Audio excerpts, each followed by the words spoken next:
Ger, leluhurmu banyak yang belum sempurna.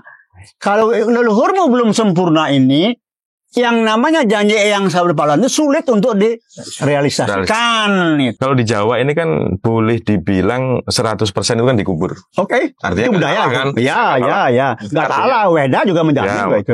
Artinya umat Hindu, non-Hindu pun juga sama. Ya. Tapi yang membedakan di Jawa kan ada selamatan dari upacara 1 hari saat meninggal, 3 hari, 7 hari, 40, setahun atau pendapisan, 2 tahun atau pendapindo, nyewu. Iya. Tahun ketiga. Okay. Nah, tapi ada juga yang nggak bisa diintas.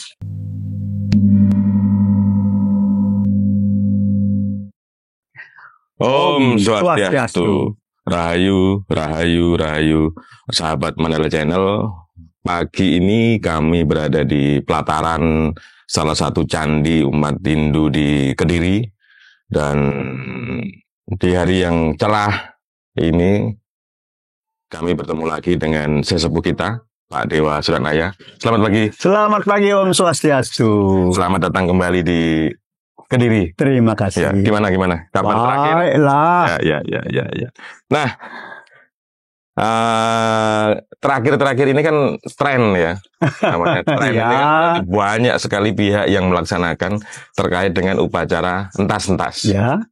Ada sulinggih dari Kediri, sulinggih dari Blitar, Sidoarjo, Banyuwangi, bahkan dari Bali itu kan berdatangan lah ke Jawa Timur, termasuk Jawa Tengah, ya kan, untuk melaksanakan upacara entas-entas. Iya. Nah, setahu saya nih, kan dari awal, khususnya di Jawa Timur, ini kan peran Satarsi, termasuk di dalamnya ada Pak Dewa, Pak Dane, terus Jero Mangkupandi ya.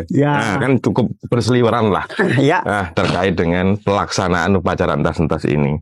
Nah, mungkin kali ini saya pribadi sendiri juga ingin menggali lebih dalam. Kenapa? Karena beda sulinggih, beda cara, ya kan? Termasuk urutan upacaranya berbeda. Oke. Nah, mungkin yang pertama-tama saya tanyakan dulu ke Pak Dewa.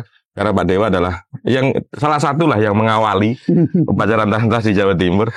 Sebenarnya tahun berapa sih Pak entas-entas itu dilaksanakan dan latar belakangnya bagaimana? Iya. Terima kasih Mas Yo. Ya. Sebenarnya memang ini perlu sekali kita tahu bersama latar belakang dan sejak kapan kita melakukan entas-entas.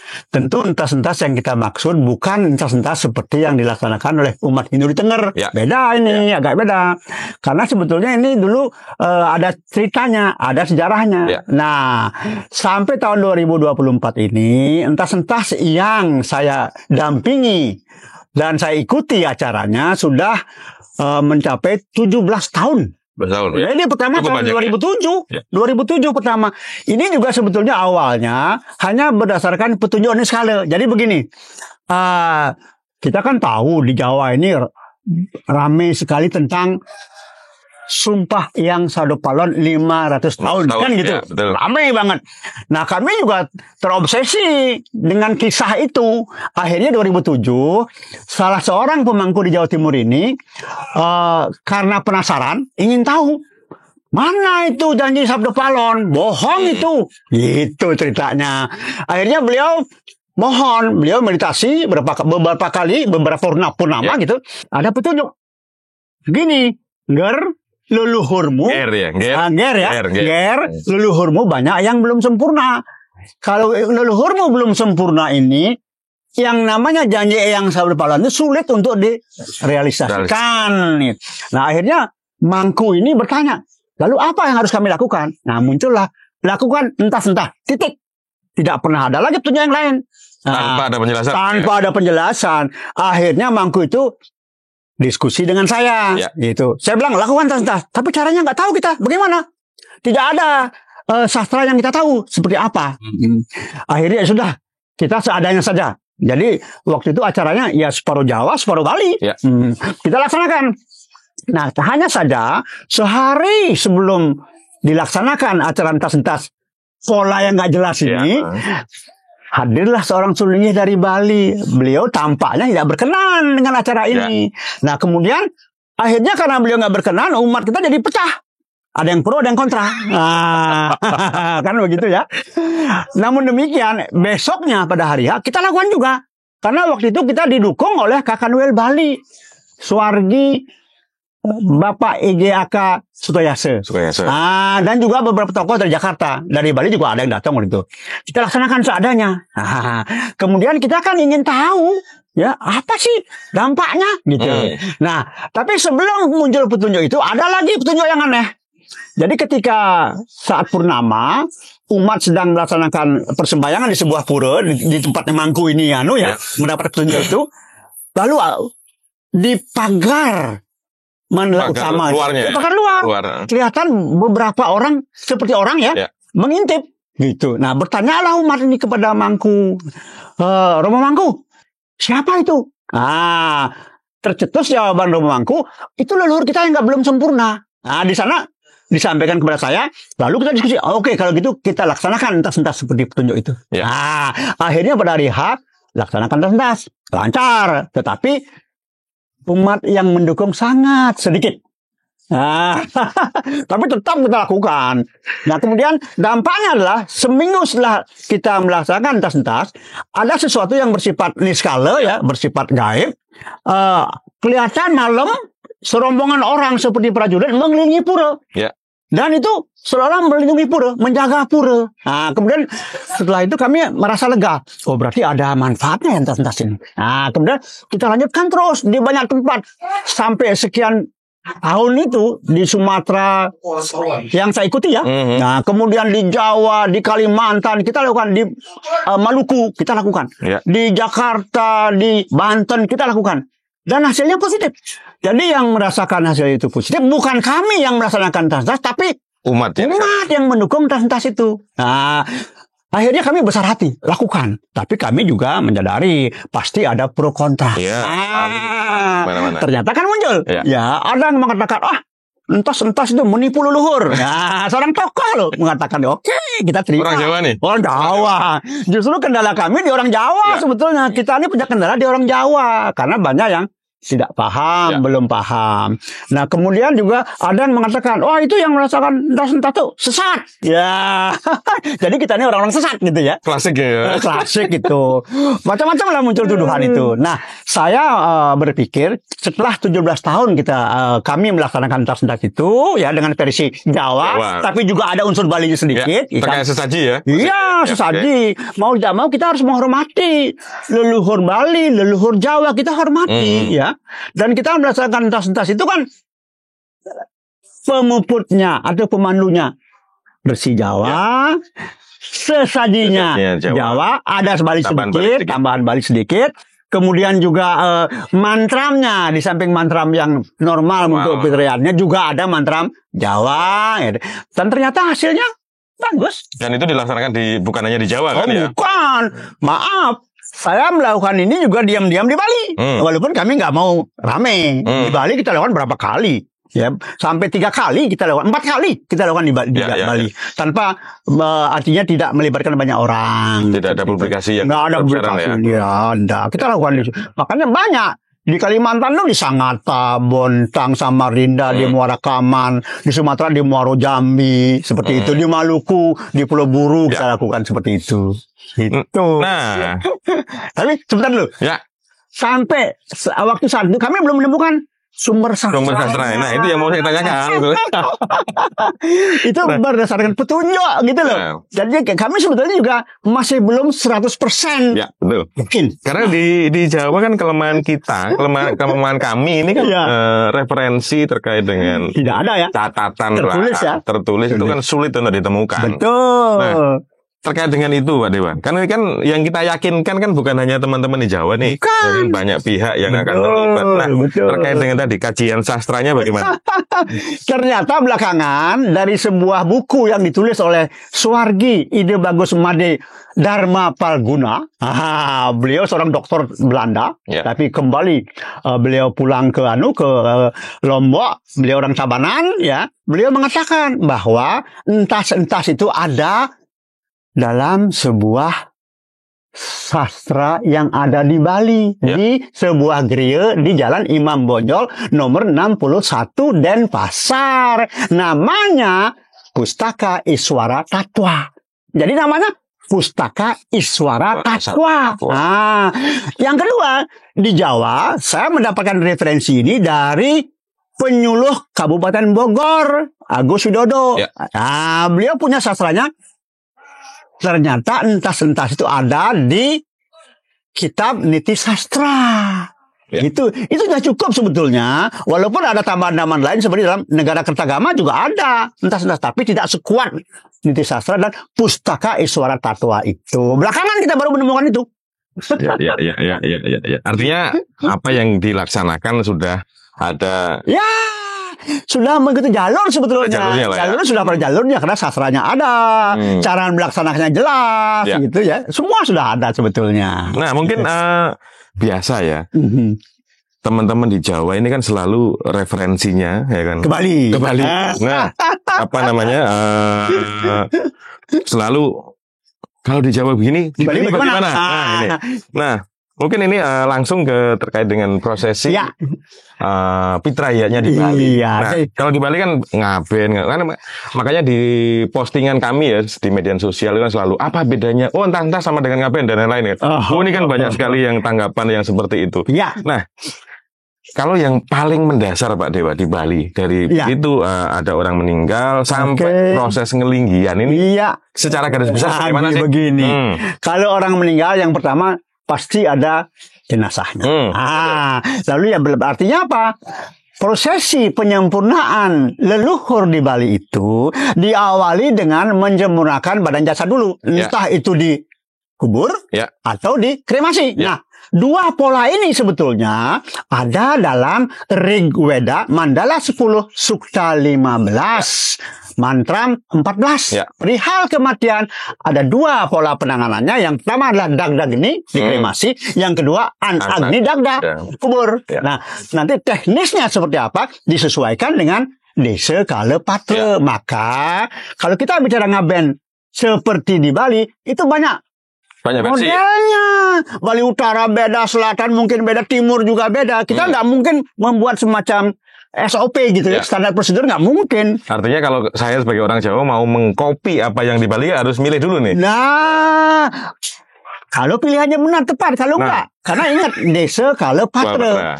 Kalau kita melakukan di Jawa, tetap kita menghormati kearifan lokal Jawa. Dan ingat, Nusantara ini kehinduannya itu secara umum adalah sinkretisme antara ajaran Hindu dengan kearifan lokal. Nah, di Bali sendiri 8 kabupaten, 1 kota, banyak yang nggak sama. Nah, tapi kita bisa mengatakan bahwa prosesi Pitrayanya di Bali itu yang pertama jasadnya disempurnakan. Ya, entah namanya Sawodana silahkan saja, Sawo Perteka ya silahkan. Ini Pancamabuddha ya. Nah, katanya pertama kita mencoba mengembalikan 5 unsur.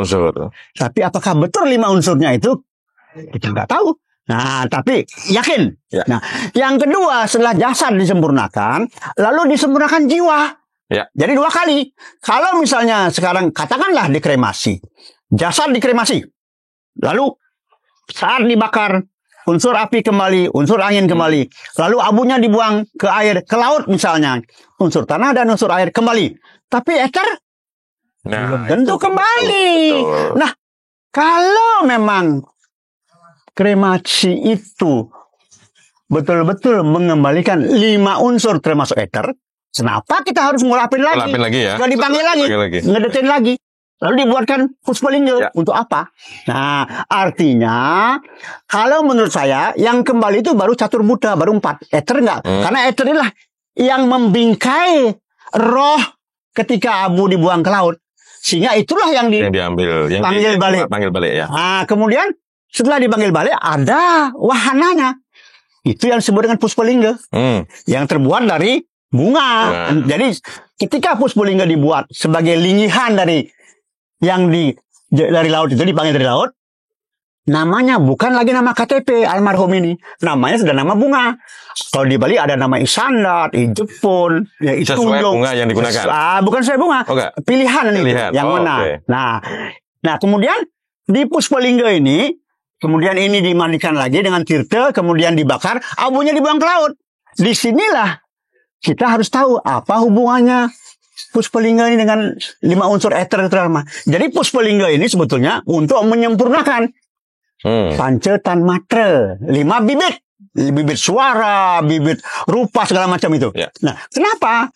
Karena Panca Mahabhuta itu menurut pustaka Hindu merupakan cikal bakalnya Panca Mahabhuta.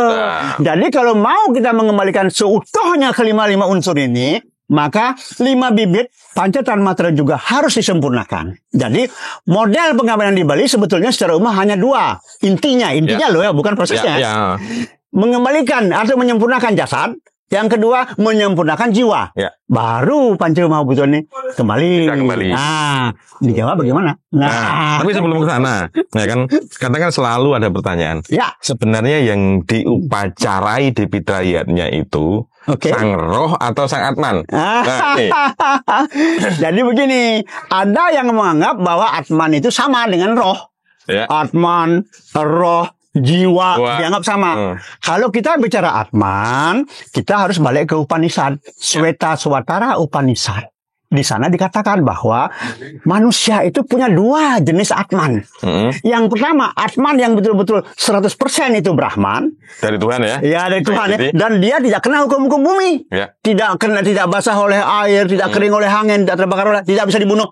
Nah, ini betul-betul murni yang bersemayam dalam jiwa manusia. Tetapi yang kedua, Atman itu namanya Jiwatman. Jiwa itu menghidupkan. Yang membuat kita hidup, Jiwatman. Nah, karma-karma itu diyakini ada di dalam Jiwatman.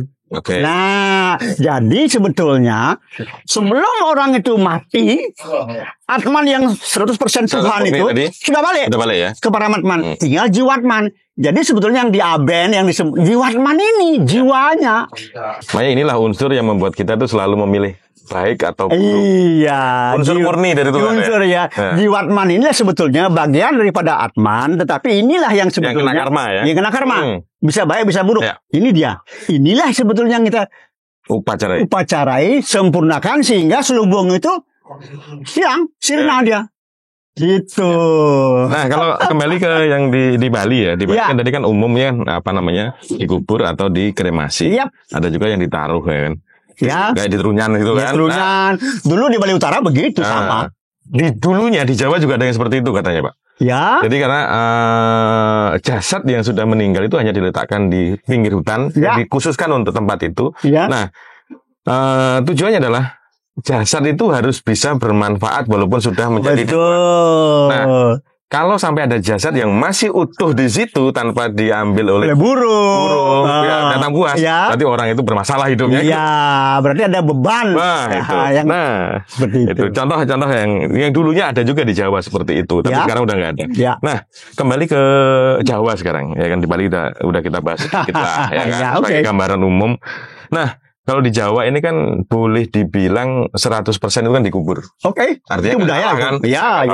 Nggak salah, Weda juga menjamin itu. Artinya umat Hindu, non-Hindu pun juga sama. Tapi yang membedakan di Jawa kan ada selamatan. Iya. Nah, karena Pak Dewa ini kan gurunya kan banyak orang Jawa. Iya, betul. Mungkin lebih banyak gurunya Pak Dewa daripada saya ini kan. Nah, mungkin bisa menjelaskan sedikit dari upacara 1 hari saat meninggal, 3 hari, 7 hari, 40, setahun atau pendapisan, 2 tahun atau pendapindu, nyewu. Tahun ketiga. Nah, mungkin bisa dijelaskan jadi prosesnya bagaimana sih? Jadi gini, mungkin yang namanya penyempurnaan leluhur itu di Bali dengan di Jawa agak berbeda. Saya katakan agak berbeda, bukan 100% berbeda, agak berbeda. Nah, kalau di Bali yang namanya penyempurnaan itu upacaranya bisa cepat. Misalnya seminggu selesai. Bahkan ada istilah ngelanus misalnya. 2 hari selesai. Ya. Dari meninggal sampai kelingian. Iya, selesai. Kan begitu upacaranya. Nah, urusan itu Jalan atau tidak? Jalan kita nggak urusan kita. Lah di Jawa memang tidak sama seperti di Bali. Yang jelas budaya di Jawa jarang yang dikremasi kecuali raja-raja. Ya. Coba Kartanegara, Gayatri, siapa lagi Raden Wijaya itu semua dikremasi. Dan saat itu katanya rakyat biasa ikut. Ada yang diikutkan, ada juga yang enggak. Nah, tetapi kemudian di Jawa ada candi Pedarman. Jadi mereka tuh didarmakan di candi itu. Ada candi Pedarman. Nah, kalau untuk katakanlah untuk rakyat jelata, nah, yang ada istilah selamatan itu, selamatan begitu meninggal hari ini, kemudian dikubur hari ketiga, bukan 3 hari loh. Hari ketiga ada selamatan. Cuman selama ini tidak dijelaskan hari ketiga itu kenapa 3, nggak boleh 4, nggak boleh 2. Kalau sebenarnya rangkaian Pitra Puja di Jawa itu kan hari pertama sampai hari ke-7. Iya. Tapi yang namanya tadi selamatan itu hanya hari ketiga, hari ke-7. Nah ini kenapa? Nah jadi ini harus dipahami oleh teman-teman umat Hindu di Jawa. Tapi juga dulu Pak Dewa, teman-teman di Bali juga. Nah, ya otomatis lah. Kalau harus dijelaskan ini. Kalau ingin tahu gitu ya, bukannya orang Jawa, tapi yang paling berkepentingan sesungguhnya orang Jawa. Ya. Karena nanti kalau ada orang lain yang bertanya kepada umat Hindu orang Jawa, kenapa 3 hari? Bingung dia. Rata-rata nggak tahu. Iya. Kalau orang Bali kan nggak ada yang bertanya, kenapa 3 hari orang Jawa? Nggak ada bertanya kepada orang Bali. Ya, orang Jawa yang pertama harus tahu. Jadi 3 itu, angka 3 itu yang pertama, terima kasih kepada Tuhan. Ya. Yang kedua, terima kasih kepada Bopo, leluhur laki-laki yang sudah sempurna ini. Ya. Inilah yang akan menyaksikan nanti upacara selamatan ini. Kemudian pada Biong, leluhur wanita. Itulah angka 3. Ya. Lah, hari ke-7, 7 itu apa? Kita harus ingat, selamatan ini tujuannya menyucikan raga dan jiwa. Raga dan jiwa. Ya. Sama sebetulnya dengan tujuan pengabdian itu. Ya, raga itu Pancamahaputta yang disempurnakan, jiwa itu linggihan. Nah, kan gitu. Nah, kemudian hari ketiga, hari ke-7 apa yang disempurnakan? Jadi dalam konsep Jawa ada istilah begini. Apapun yang kita dapatkan di bumi setelah kita hidup, apakah itu berupa materi maupun berupa non-materi, harus dikembalikan pada alam. Karena waktu kita mau lahir ke bumi itu kan kita hanya bawa atman saja. Nggak bawa beban apa-apa. Jadi kita pulang pun tidak boleh bawa beban apa-apa. Berat nanti. Nah, hari ke-7 itu 7 unsur atau sabtadhatu yang ada dalam diri manusia. 7 elemen inti manusia. Apa itu? Bulu, kulit, urat, darah, daging, tulang, sumsum. Ini disucikan. Karena dulu waktu lahir kita dapat semua itu dalam kondisi suci. Kita kembalikan juga sekarang dalam kondisi suci. Nah, hari ke-40 apa? Khusus darah loh. Kenapa darah? Tadi kan sudah ada unsur darah. Nah, di hari ke-7. Unsur darah. Nah, yang hari ke-40 ini khusus darah. Ini mengacu kepada kisah Bharatayuda. Ketika Bhisma di Bhisma Pawa itu ketika beliau mau mati, beliau nggak mau mati sambil menunggu Uttarayana. Beliau minta supaya darahnya habis kering. Kenapa? Karena beliau mengatakan, dulu ketika aku mengabdi di Korawa, semua dosa-dosaku itu ada dalam darah. Artinya apa? Kita pun juga sekarang harus paham bahwa karma-karma buruk itu bertumpuk di darah. Artinya kalau sering donor darah bagus. Itu kan sudah manusianya. Iya benar bagus. Itu secara skala. Nah, setelah itu hari ke-40 penyucian darah. Setelah itu 100.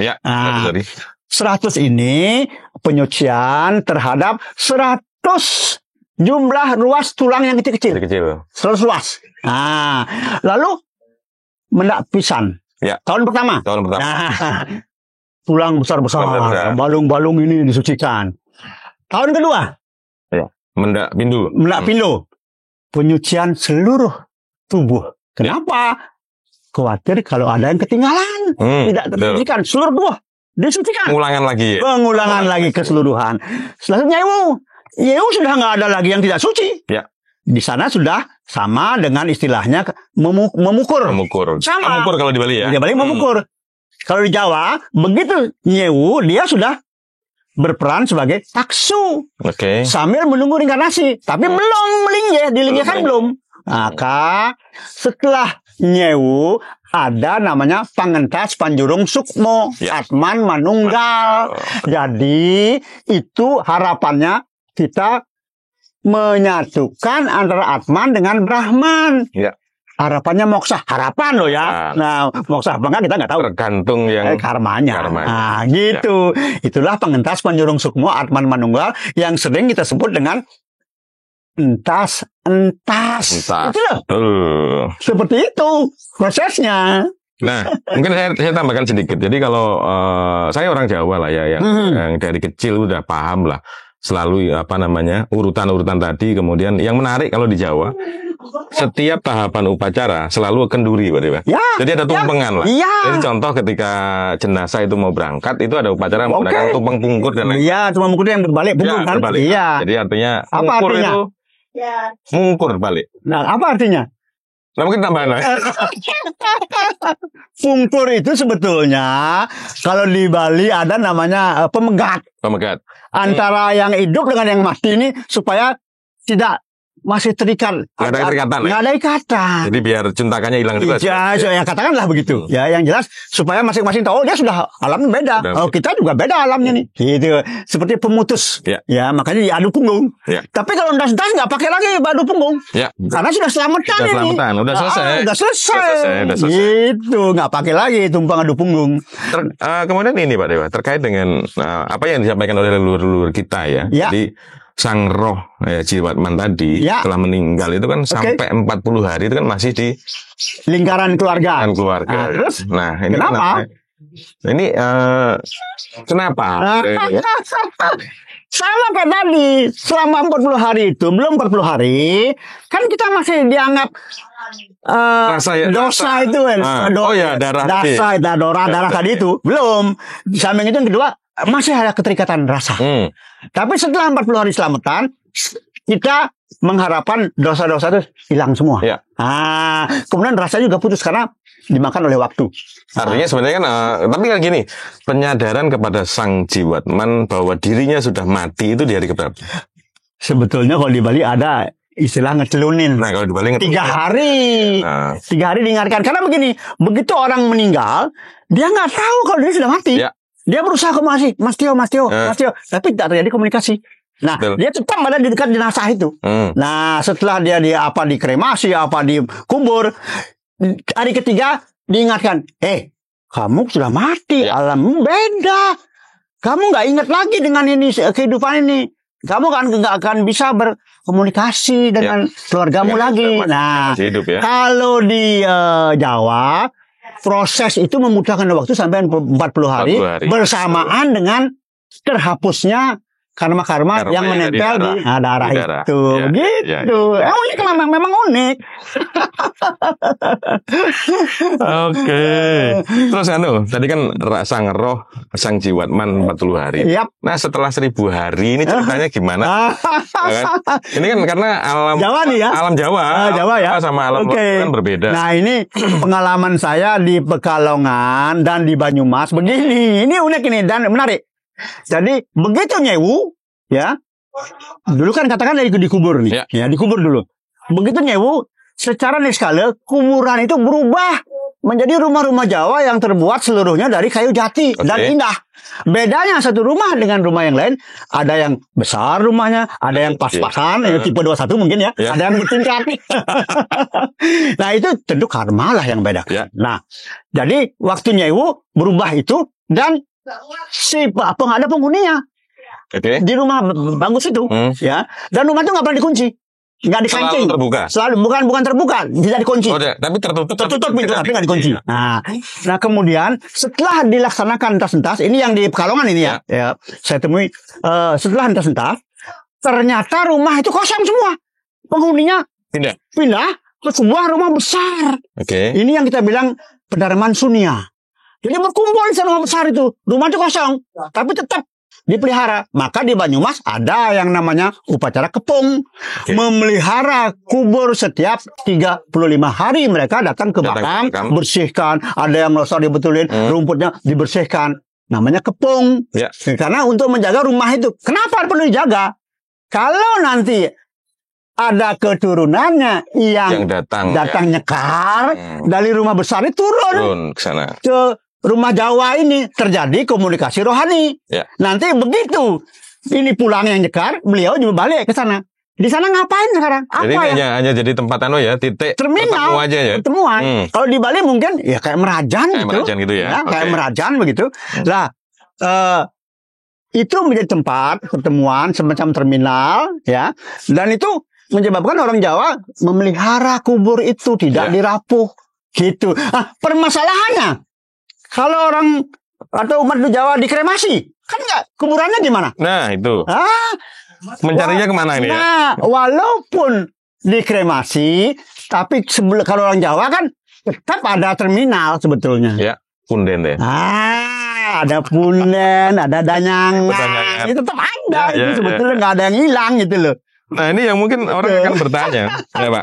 Ya. Mungkin nggak rumahnya bukan dari kayu jati gitu? Oh enggak, kalau Jawa nggak mungkin. Nggak mungkin ya? Karena kayu jati hanya ada di tanah Jawa dan itu menjadikan sesuatu yang sangat menjawakan orang Jawa. Simbol kesejatian. Iya, simbol kesejatian. Ya, itu dia. Jadi biar nanti, kayunya kayu kamper. Oh, nggak ada. Apalagi, bukan kayu apa? Bajaringan. Nah, gitu makanya. Jadi perlu jadi kan. Nanti jangan sampai sahabat Mana Channel itu bertanya, wah ini kayu apa nanti? Kayu apa? Nah. Jangan-jangan plastik ini. Jangan bajaringan ini kata. Nggak ada itu.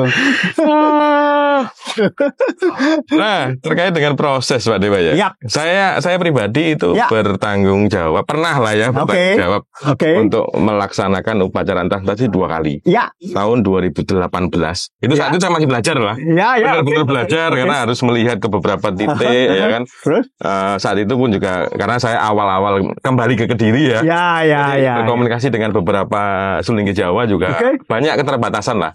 Karena ya perbendaharaannya terbatas ya. Pas-pasan. Kemudian di 2018 itu kita laksanakan ya sama kayak tadi lah. Ada pro dan kontra. Ya, ada pro dan kontra dengan segala keterbatasan kita laksanakan. Nah, kemudian kita ulangi lagi. Kita ulangi lagi di 2023 kemarin. Bagi pengalaman saya pribadi yang menarik adalah kenapa saya harus mengulangi. Nah, kan katanya kan nggak boleh ngulang tas-tas sih. Nah, tapi ini juga pengalaman niskala juga. Jadi saat itu setelah 2 atau 3 tahun setelah entas 2018.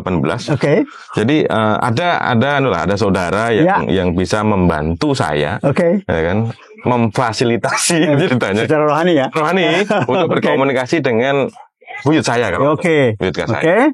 Nah, saya bertanya kepada beliaunya, kan saat itu.